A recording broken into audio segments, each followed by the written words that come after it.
요한복음 15장 1절부터 8절 말씀을 교독하겠습니다. 나는 참 포도나무요 내 아버지는 농부라.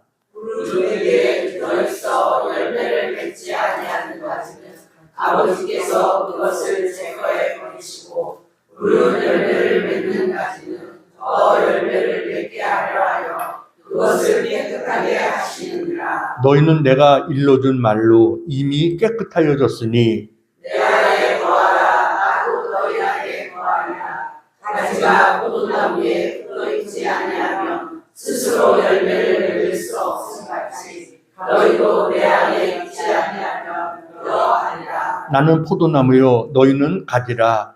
그가 내 안에 내가 그 안에 거하면 사람이 열매를 많이 맺나니 나를 떠나서는 너희가 아무것도 할 수 없음이라. 사람이 내 안에 거하지 아니하면 가지처럼 밖에 버려져 나가나니 사람들이 그것을 모아다가 불에 던져 사르느니라. 너희가 내 안에 거하고 내 말이 너희 안에 거하면 무엇이든지 원하는 대로 구하라. 그리하면 이루리라.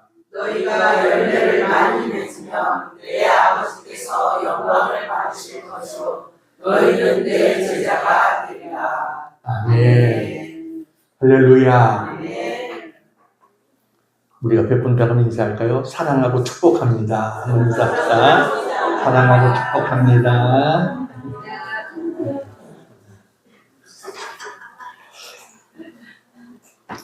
여러분, 우리 대한민국이 어떤 나라인지 아십니까? 우리 대한민국은 문맹률이 1% 아래인 나라입니다. 전 세계 문맹률은 평균이 10% 중반에서 후반 정도 된다고 합니다. 그러니까 세계 사람들 중에 한 15%에서 20% 사람들은 글을 전혀 읽지도 못하는 그런 사람들이라는 거죠. 근데 우리나라는 문맹률이 1% 아래라는 거예요. 우리나라는 중국 옆에 있는 나라 중에 한 번도 지도에서 중국이라고 표기된 적이 없는 나라가 우리나라입니다. 그렇게 강력하고 큰 나라 곁에 있으면서도 우리나라의 주권을 지켰던 그런 나라입니다.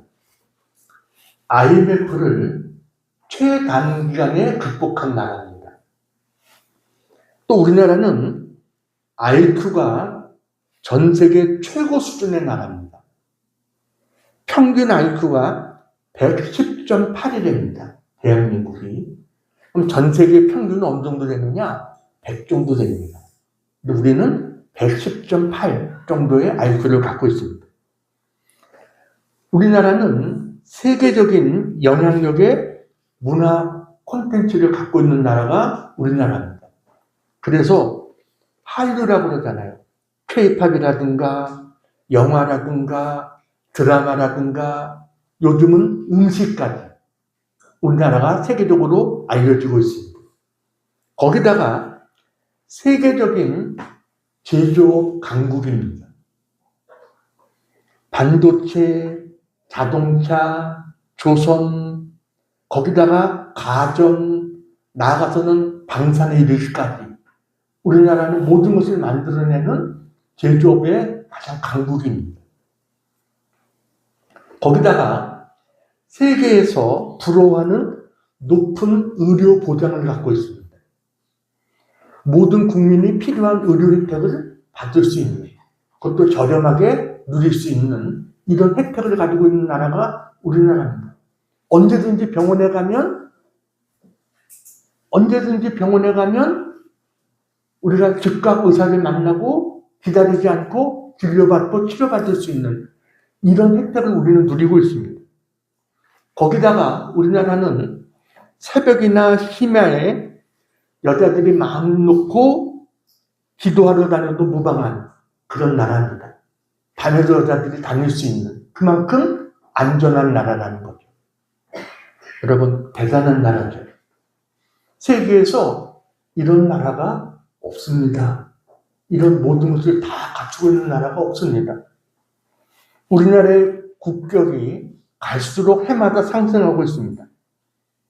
많은 나라의 지도자들이 뭐라고 말합니까? 대한민국은 전쟁의 폐허에서 번영을 이끈 나라다. 안보와 번영의 리더, 디지털 경제를 선도하는 나라, 원조받던 나라에서 원조하는 그런 성공적인 나라라고 극찬하고 있습니다.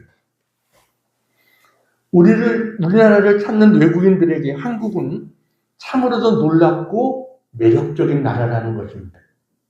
다양한 음식과 친절한 국민들, 또 질이 좋은 상품들, 이런 것들이 우리나라는 갖춰 있습니다. 한국에서 임기를 마치고 본국으로 돌아가는 외교관들에게 한국 하면 가장 생각나는 게 뭐냐? 이렇게 질문했더니 뭐라고 대답했는지 아십니까? 한국 하면 가장 생각나는 것이 뭐냐? 뭘 것 같아요? 가을 하늘이라고 했습니다. 우리나라의 가을은 외국인들이 감탄하는 그러한 계절입니다.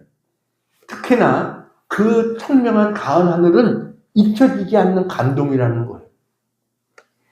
이렇게 정말 외국인들의 가슴을 설레게 하는 가을이 점점 짧아져서 좀 아쉽긴 하지만 아무튼 우리에게 가을은 정말 아름다운 계절이다 라고 생각합니다. 이런 계절이 사계절을 누릴 수 있다는 것이 얼마나 큰 복이에요.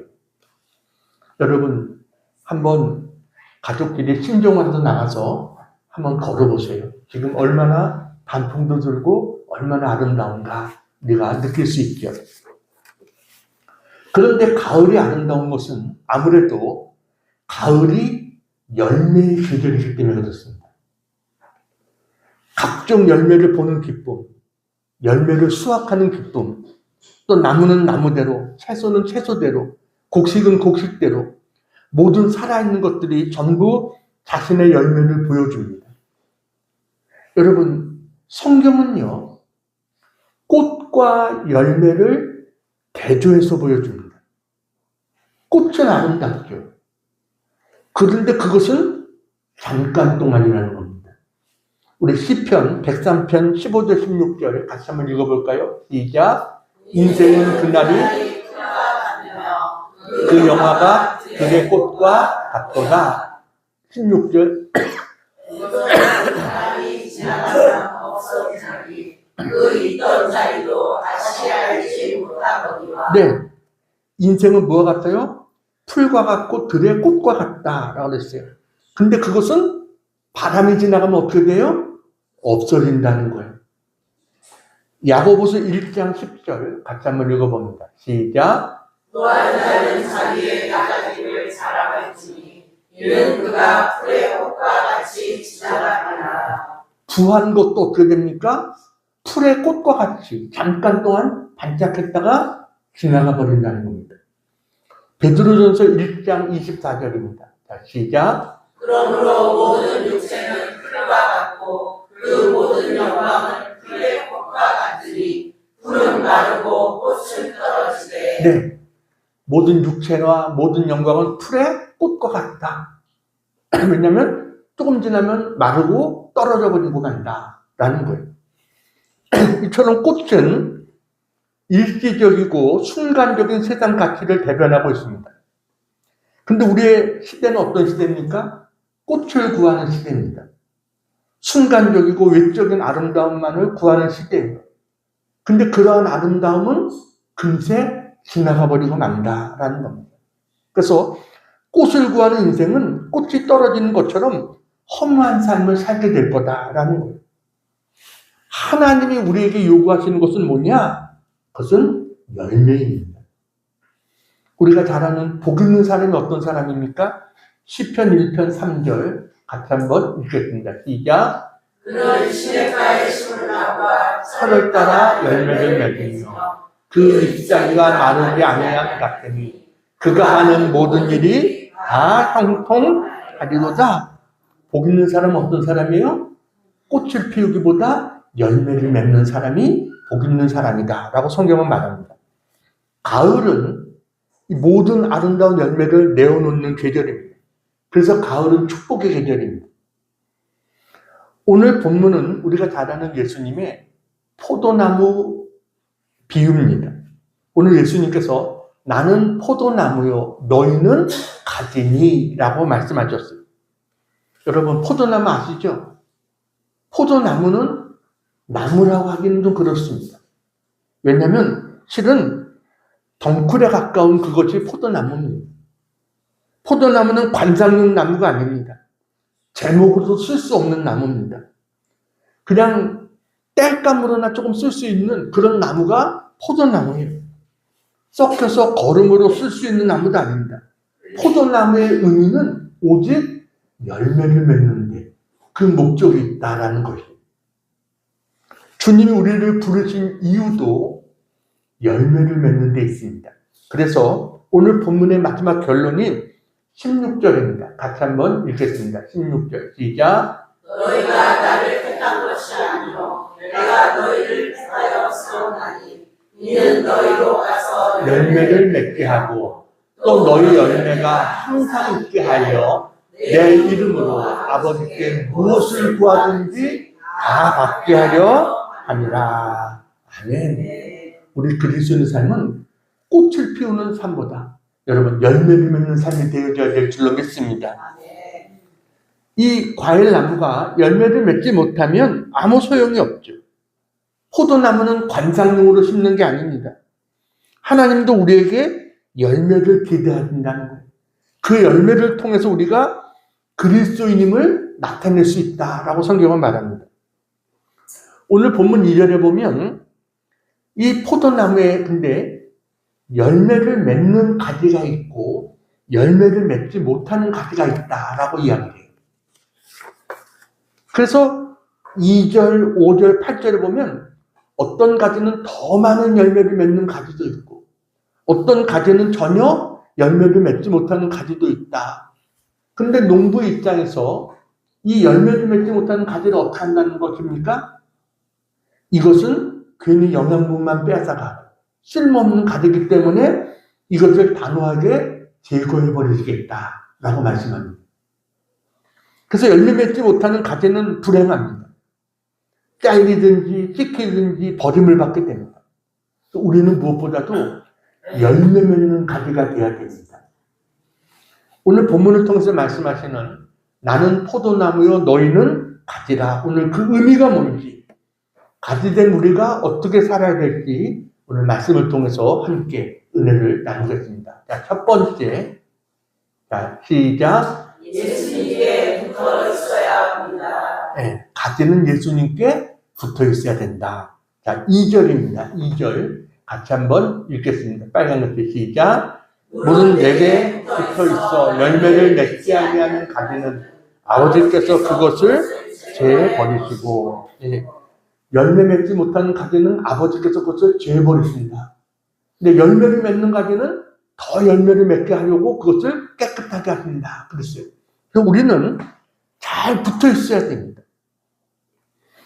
가지의 존재 이유가 뭡니까? 가지는 스스로 존재할 수 없습니다. 가지의 모든 생명력, 양분, 열매 맺은 능력은 다 줄기로부터 옵니다. 포도나무의 가지는 그래서 이 줄기로부터 영향을 받아서 열매를 맺어야 되는데 열매를 맺지 못하면 소용이 없어요. 결국은 그것은 잘라서 불에 던져지게 된다라는 것이. 가지가 열매를 맺을 수 있는 절대적인 조건이 뭐냐? 그것은 끝까지 나무에 붙어 있는 것입니다. 가지는 스스로 자기의 힘으로 열매를 맺을 수 없습니다. 여러분, 우리가 세상에서 아무리 애쓰고 노력해도 주님을 떠나서는 우리는 하나님의 기뻐하는 열매를 맺을 수 없다. 이 사실을 알아야 됩니다. 가지에게 줄기는 생명인 것입니다. 떠나는 순간 생명으로부터 단절되는 거예요. 그래서 우리에게 제일 중요한 것이 뭐냐?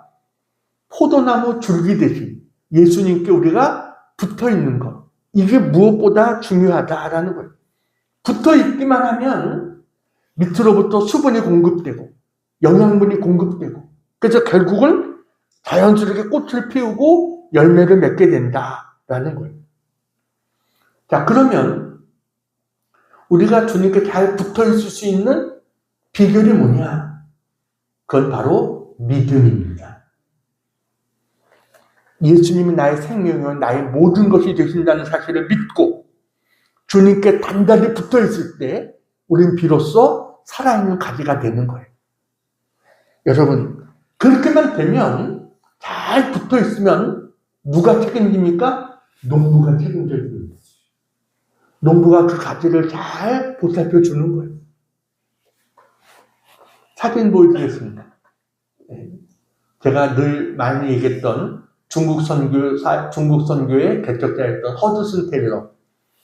이분이 19세기에 중국 선교의 비전을 가지고 중국에 갔습니다.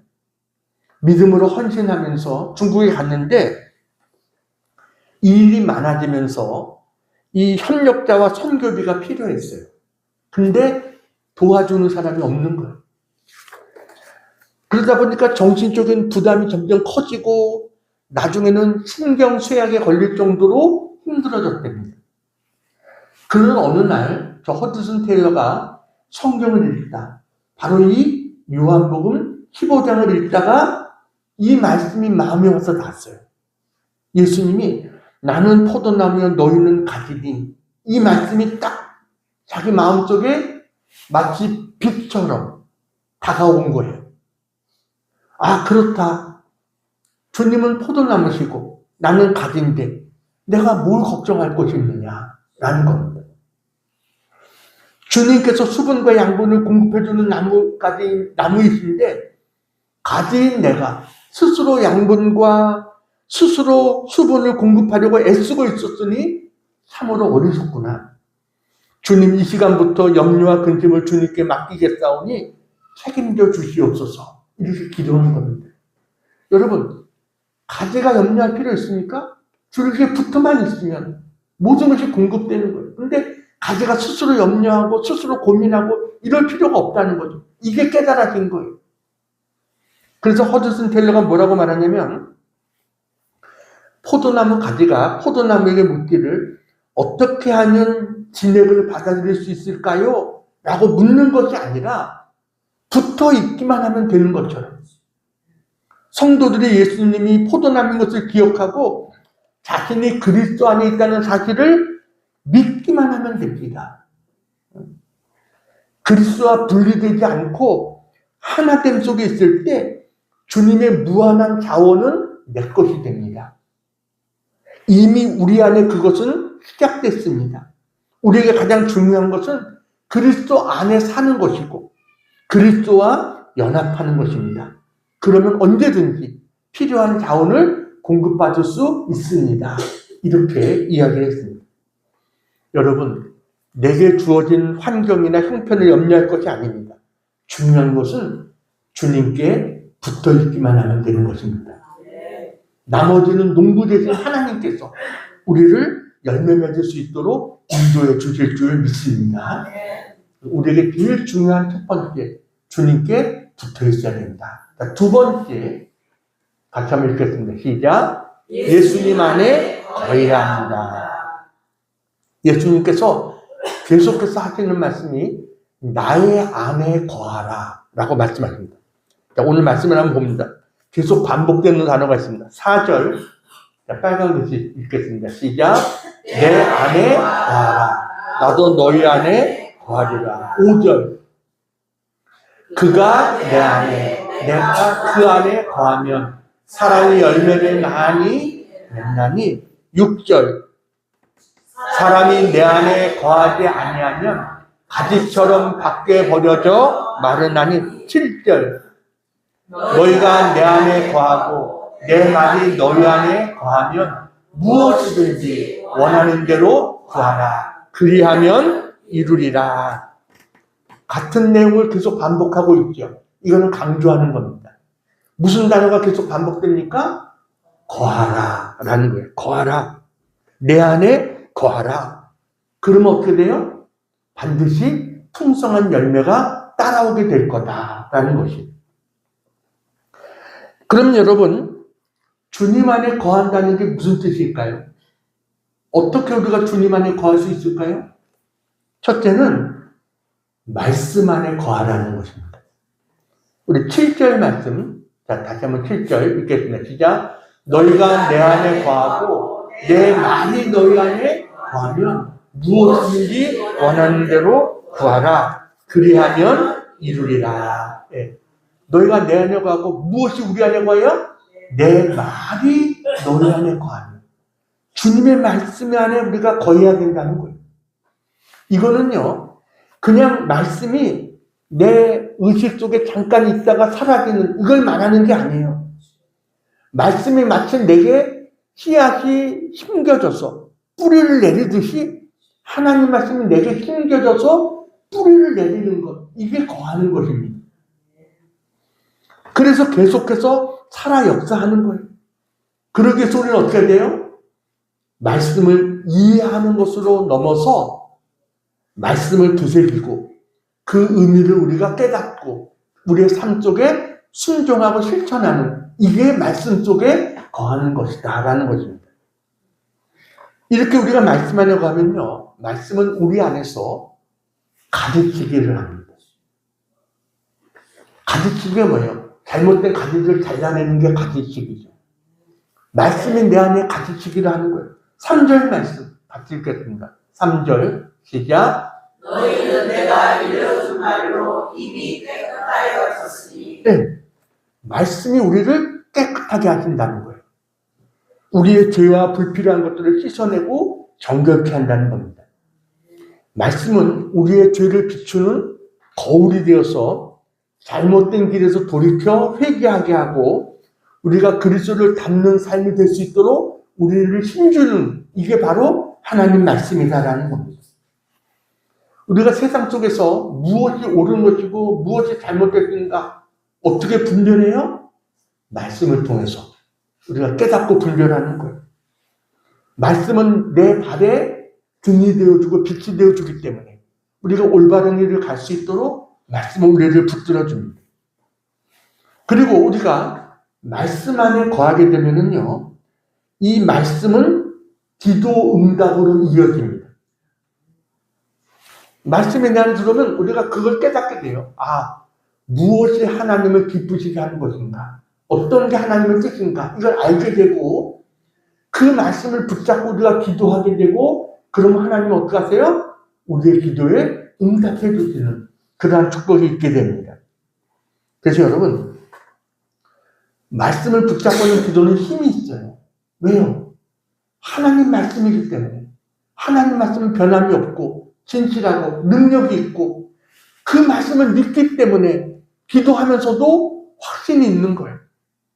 그래서 하나님께서 그 기도에 응답해 주시는 거예요. 여러분, 우리가 가지가 줄기로부터 공급받을 수 있는 제일 중요한 그 수액, 그게 뭐예요? 말씀이다.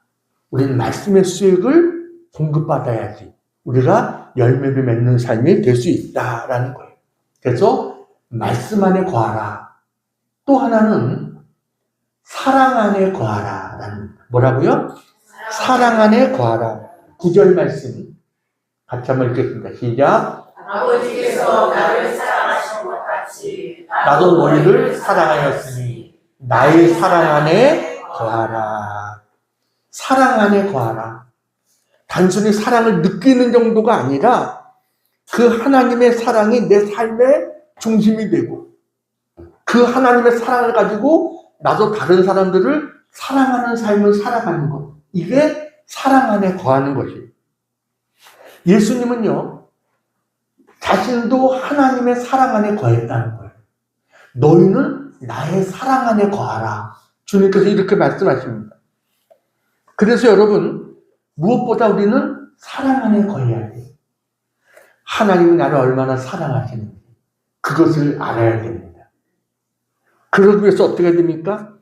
우리가 하나님의 사랑을 알기 위해서 이 하나님이 나를 얼마나 사랑하는지 이것을 늘 묵상하는 거예요. 주님의 십자가의 사랑을 늘 되새기고 묵상하고 그러다 보면 하나님이 나를 이렇게 사랑하시는데 이게 깨달아지면 우리가 어떻게 해요? 다른 사람을 사랑할 수 있는 데가 되는 겁니다. 사랑 안에 거해야 사랑의 열매가 맺혀지게 되는 거예요. 내가 사랑을 받지 못했는데 어떻게 사랑의 열매가 맺히겠어요? 내가 주님의 기쁨 안에 거해야 우리도 기쁨의 삶을 살 수 있게 되는 거예요. 그래서 11절 말씀 같이 한번 읽겠습니다. 11절 시작. 내가 이것을 너희에게 이루면 내 기쁨이 너희 안에 있어 너희 기쁨을 충만하게 하려 합니다. 네, 사랑을 실천하면서 하나님 말씀대로 살 때 우리의 영혼 속에서 뭐가 있어요? 기쁨이 충만하게 될 거다라고 말합니다. 여러분, 사랑 안에 거하는 비결은 순종입니다. 요한복음 15장 10절 우리 같이 한번 읽겠습니다. 10절 빨간 글씨 시작. 너희도 내 계명을 지키면 내 사랑 안에 거하리라. 주님께서 너희가 내 계명을 지키면 내 사랑 안에 거한다고 했어요. 그러니까 계명을 알아야 되잖아요. 계명이 뭐예요? 하나님 우리에게 주신 계명이 뭐냐? 그것은 다른 것이 아닙니다. 하나님을 사랑하고 이웃을 내 몸같이 사랑하라. 이게 계명이에요. 이 말씀에 순종해서 살면 우리도 뭐예요? 주님의 사랑 안에 거할 수 있는 자가 될 수 있다라는 겁니다. 자, 여러분, 여기서 우리가 내가 맺어야 될 열매가 어떤 것인가? 여러분, 내가 맺어야 될 열매를 아십니까? 사실 우리가 열매라고 하면 우리는 외적인 것을 생각합니다. 성적이 오르거나, 성공하거나, 출세하거나, 명예가 생기거나, 소유가 늘어가거나, 이런 것들을 열매로 생각해요. 그리고 이런 열매가 안 보이면 우리는 낙심합니다. 난 아무 열매도 없어. 초라하게 생각합니다. 근데 여러분, 하나님이 찾으시는 열매는 그런 외적인 열매가 아닙니다. 하나님이 찾으시는 열매가 어떤 열매냐? 갈라디아서 5장 22절 23절입니다. 같이 한번 읽겠습니다. 시작. 오직 성령의 열매는 사랑과 희락과 화평과 오래 참음과 자비와 양선과 충성과 온유와 절제니 이 같은 것을 금지할 법이 없느니라. 아멘. 이게 뭐예요? 성령의 9가지 열매를 말합니다. 사랑과 희락과 화평과 오래 참음과 자비의 양선과 충성과 온유와 절제. 이게 9가지 열매. 우리 내면에 이런 열매가 있어야 된다는 거예요. 그래야 아름답습니다. 이거는 겉으로 보여지는 꽃과 같은 그런 것이 아니라 우리 내면에서 맺혀지는 인격적인 열매인 거예요. 근데 여러분, 재미있는 것이 뭐냐면 여기 저희 그 성령의 9가지 열매, 이 열매라는 단어가 복수로 되어 있지 않습니다. 단수로 되어 있다는 거예요. 그러니까 이건 쉽게 말하면 열매가 9가지 열매가 맺히는 게 아니라 한 열매 속에 9가지의 맛이 담겨 있는 거예요. 이게 성령의 열매입니다. 뭐 사랑이 따로, 희락이 따로 이런 게 아니라 한 열매 안에 이게 다 들어있는 거예요. 그 한 인격 안에 이것이 다 들어있다고 했을 때 그 한 인격이 누구겠어요? 예수님이십니다. 예수님이 어떤 분입니까? 사랑으로 가득 차 있습니다. 기쁨으로 가득 차 있습니다. 화평으로 차 있고 오래 참음으로 견딜 줄 알고 이런 모든 것들을 다 갖추시는 분이 바로 예수님이세요. 그래서 가장 중요한 열매가 뭐냐? 우리가 예수님을 닮아가는 것입니다. 이게 우리가 맺어야 될 열매인 겁니다. 성령의 9가지 열매, 이게 내 안에 있어야 되는데 그건 바로 예수님의 인격을 닮아가는 거예요. 여러분, 이제 금년도 벌써 얼마 남지 않았어요. 우리가 한 해를 돌아보면서 우리 스스로 과연 나는 금년에 주님을 얼마나 더 닮아갔는가? 우리 스스로를 돌아봐야 돼요. 내 안에는 하나님이 기뻐하시는 열매가 있는가라는 걸. 내 인격이 얼마나 변화되었는가? 얼마나 주님을 닮아가는가? 여러분, 주님을 닮아갈 수 있는 우리 모두가 되기를 축원합니다. 그러기 위해서는 내 안에 거하라. 주님 안에 거해야 된다라는 것이에요. 세 번째, 같이 한번 읽겠습니다. 시작. 하나님께 영광을 돌려야 합니다. 네, 하나님께 영광을 돌려야 됩니다. 여러분, 열매를 통해서 하나님께 영광을 돌린다. 이게 요한복음 15장의 결론이고 모든 그리스도인의 궁극적인 삶의 목적입니다. 오늘 예수님께서 말씀하셨어요. 8절 같이 한번 읽겠습니다. 8절 시작. 너희가 열매를 많이 맺으면 내 아버지께서 영광을 받으실 것이요 너희는 내 제자가 되리라. 그러니까 열매와 하나님의 영광이 직접적으로 연관이 되어 있다는 겁니다. 우리가 열매를 맺어야 예수님의 제자가 될 수 있다는 거예요. 여러분, 잎도 아름답습니다. 꽃을 보세요. 얼마나 아름답습니까? 꽃은 예쁘고 향기롭습니다. 그래서 보는 사람에게 감동을 줍니다. 근데 성경은 우리에게 아름다운 꽃이 되라고 말씀하고 있지 않습니다. 왜냐하면 꽃은 아름답지만 그 속에 생명이 없기 때문에 그렇습니다. 꽃은 재생산하지 않습니다. 꽃을 심으니까 꽃이 난다? 그러지 않습니다. 꽃은 열매를 위한 과정인 것입니다.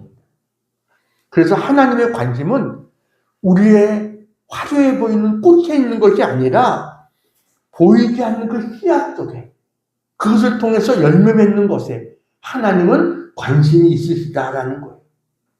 거기에 생명이 있기 때문에 그런 것입니다.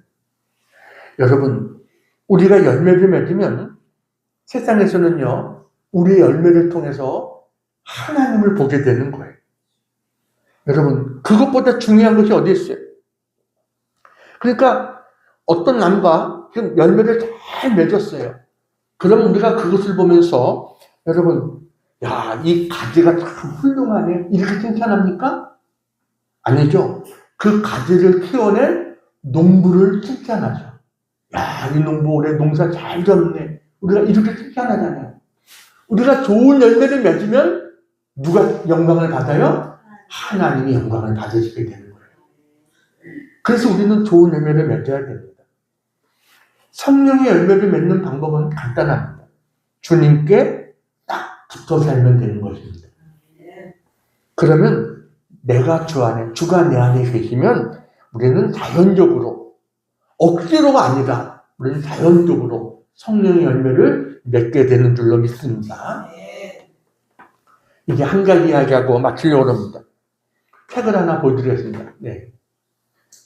제목이 뭐예요? 같이 걷기. 이게 누구냐면 바로 그 이용규 선교사, 몽골의 이용규 선교사, 그분이 쓴 책입니다. 여기 책에 이런 내용이 나와요. 엘리베이터가 고장난 아파트의 어두운 계단을 아들 동현이의 손을 잡고 한 계단 한 계단 올라가고 있었습니다. 추운 날씨였던지라 동현이의 손을 잡아서 내 주머니에 넣고 함께 걸었습니다. 아이의 손에서 온기가 전달됐습니다. 우리는 어느새 집이 있는 8층에 도달했습니다. 문을 열기 전 왠지 아쉽다는 생각이 들었습니다. 그렇게 아이와 같이 좀 더 걸었으면 좋겠다는 생각 때문이었습니다. 전에 혼자 짐을 지고 8층까지 올라갈 때는 8층이 멀게만 느껴졌는데 아이와 함께 걷는 동안에는 8층이 너무 가까웠습니다.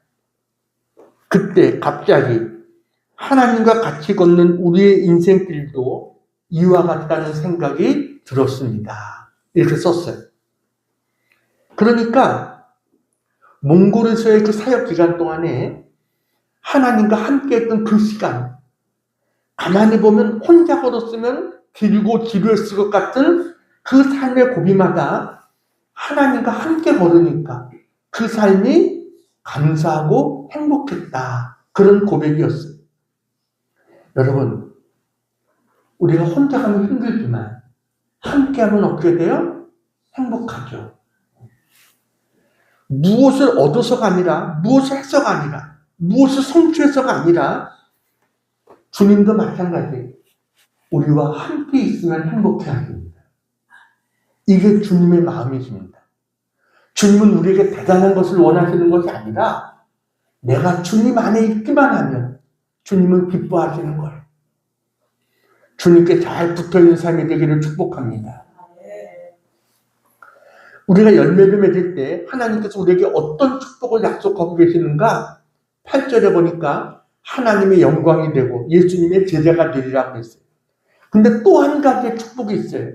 16절입니다. 16절. 자, 빨간 글씨 같이 처음부터 읽어보죠. 16절 시작. 너희가 나를 택한 것이 아니요 내가 너희를 택하여 세웠나니 이는 너희로 가서 열매를 맺게 하고 또 너희 열매가 항상 있게 하여 내 이름으로 아버지께 무엇을 구하든지 다 받게 하려 하니라. 여기 보니까 빨간 글씨 뭐라고 그랬어요? 내 이름으로 아버지께 무엇을 구하든지 다 받게 하려 합니다. 우리가 주님 안에 잘 붙어 있으면 열매를 맺는 삶을 살면 하나님 앞에 무엇을 구하든지 다 받게 해주실 것이다. 기도 응답을 약속하고 있다라는 거예요. 여러분, 영상 하나를 보여드리겠습니다. 엘리베이터에 갇힌 한 아이, 어쩔 줄 몰라하며 발을 동동 구릅니다. 곧이어 두 손을 꼭 모으고 웅크려 앉아 기도를 시작하는데요. 이 소년의 기도가 통한 걸까요? 잠시 후 엘리베이터 문이 열립니다. 소년은 잠시 머뭇거리더니 이내 엘리베이터에서 나가 탈출합니다. 현지 시각 28일 프리프레스 저널이 보도한 엘리베이터 CCTV에 엘리베이터에 갇힌 어린 소년의 모습이 화제인데요. 영상 속 아이는 겁에 질린 채 "주님, 문을 열어주세요.